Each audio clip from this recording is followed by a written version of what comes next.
तो बात करें अगर सुजुकी एक्सेस 125 के पावर एंड परफॉर्मेंस की, तो इसमें 124 सीसी का इंजन लगा हुआ है विद सिंगल सिलेंडर, जो 8.6 bhp का मैक्सिमम पावर प्रोड्यूस करता है एट 6750 आरपीएम। और अगर मैं इसके मैक्सिमम टॉर्क की बात करूं, तो ये 10 न्यूटन मीटर का टॉर्क जनरेट करता है at 5500 RPM. So if we talk about workman street, इसमें 124 सीसी का इंजन लगा हुआ है जो 8.6 bhp का पावर प्रोड्यूस करता है एट 6750 आरपीएम। और अगर मैं इसके मैक्सिमम टॉर्क की बात करूँ तो ये 10 न्यूटन मीटर का टॉर्क जनरेट करता है एट 5500 आरपीएम। तो अब अगर सुजुकी एक्सेस 125 के एलईडी हेडलैम्प की बात करें, तो इसमें क्रोम फिनिशिंग के साथ क्लासिक डिज़ाइन में एलईडी हेडलैम्प दिया गया है, जो बहुत ही ज़्यादा सिंपल और रेट्रो लुक देता है। और अगर इसके एलईडी इंडिकेटर्स की बात करें, तो ये बहुत ही ज़्यादा सिंपल और क्लासिक लुक के साथ आता है। So the Bergman 2 gets highlighted in terms of LED DRL, जिसमें दो ऑप्शंस हैं with a focused low beam and a powerful wide high beam, which is quite powerful than most of the scooties.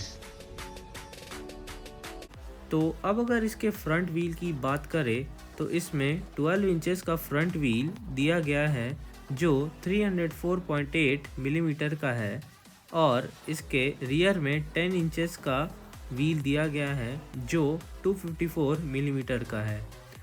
तो अब अगर इसके braking system की बात करें, तो इसमें CBS ब्रेकिंग सिस्टम दिया गया है जो कि कंबाइंड ब्रेकिंग सिस्टम है, और इसके ब्रेक्स डिस्क और ड्रम दोनों वेरिएंट में आते हैं। तो अब अगर मैं बर्गमैन के फ्रंट व्हील की बात करूँ तो it gets a 12 inch alloy wheel and a 10 inch rear wheel with both tubeless tires, and it gets a disc in front and a drum brake in rear with CBS braking system. Seat comfort की बात करें तो दूसरे scooters के comparison में access 125 का comfort सबसे ज़्यादा अच्छा है। और अगर इसके स्टोरेज स्पेस की बात करूं, तो एक फुल साइज हेलमेट फिट होने में थोड़ी परेशानी आ जाती है। Talking about seat comfort, no other scooter is better than the Bergman, but it slightly fails to impress tall guys due to short wheels. But in terms of comfort, it feels like sitting in a virtual sofa.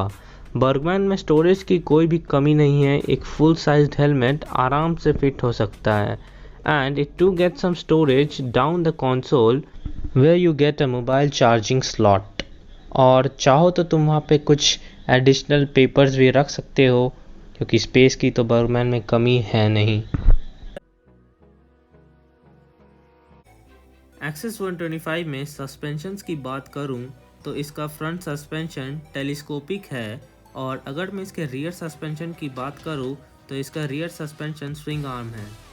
बात करें अगर इसके fuel tank capacity की, तो इसमें 5 litres का fuel tank capacity दिया गया है। अब अगर मैं इसके सस्पेंशंस की बात करूं तो it gets a telescopic front suspension and a swing arm rear suspension. So talking about its fuel tank capacity, तो बर्गमैन स्ट्रीट 5.5 लीटर्स का फ्यूल टैंक कैपेसिटी देती है। तो जैसा कि सबको पता है, एक्सेस 125 में भी ब्लूटूथ स्पीडोमीटर आ चुका है। तो अगर मैं इसके कुछ फीचर्स की बात करूं, तो ये फ़ोन से कनेक्ट हो जाता है। इसमें ओवर स्पीडिंग वार्निंग इंडिकेटर भी दिया गया है, मिस्ड कॉल अलर्ट और कॉलर आईडी जैसे फीचर्स भी दिए गए हैं। कुछ और फीचर्स की बात करूं, तो इसमें टर्न बाय टर्न इंडिकेटर का ऑप्शन दिया गया है, ETA अपडेट्स दिया गया है, और फ़ोन बैटरी लेवल जैसे शानदार अपडेट्स भी ऐड किए गए हैं। तो अब बात करें अगर सुजुकी बर्गमैन 125 के डिजिटल कंसोल की, तो अब इसमें भी ऑप्शन आ चुका है। तो अभी तो यहाँ पे कुछ सीन हो नहीं रहा है, लेकिन जब तुम इसको ब्लूटूथ से कनेक्ट करोगे ऐप के थ्रू, तो इसके लेफ्ट हैंड साइड में बहुत सारे फीचर्स आने लगेंगे, जैसे ETA अपडेट्स जो कि है estimated time of arrival, WhatsApp call alerts, SMS missed call, alert, caller ID, ये सब के ऑप्शंस आने लगेंगे। इसमें टर्न बाय टर्न नेविगेशन का भी इंडिकेशन दिया गया है। अगर तुम बहुत ज़्यादा ओवर स्पीड करते हो राइडिंग के टाइम पे, तो इसमें एक ऑप्शन आ जाएगा, वार्न करेगा, over speed warning alert. Phone battery का डिस्प्ले भी तुम्हें इसमें सीन हो जाएगा।